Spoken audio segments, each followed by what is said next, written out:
క్రికెట్‌లో అయినా సరే, కెరియర్‌లో అయినా సరే, మనం ఎప్పుడూ ఒక మాట వింటుంటాము మనం. టాలెంట్స్ నీడ్ ఏ ఆపర్చునిటీ అని జెప్పేసి ప్రతిసారి చాలా సందర్భాల్లో మన చుట్టుపక్కల వినే ఉంటాం. బట్ యశస్వి జైస్వాల్‌కి ఇది కొంచెం గూడా తనకైతే కొంచెం కూడా లక్ లేదు ఏమో ఓడిఐ ఫార్మాట్‌లో ఆడడానికి అన్నట్లు అనిపిస్తుంది.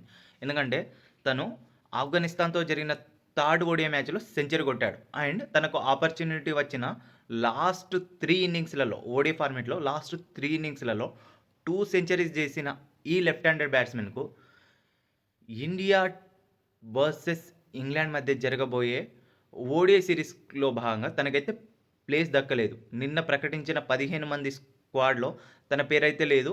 తనకి బదులుగా కింగ్ విరాట్ కోహ్లీ అయితే స్క్వాడ్‌లో ఇంక్లూడ్ అయ్యాడు. సో, కింగ్ రావడం మంచిదే.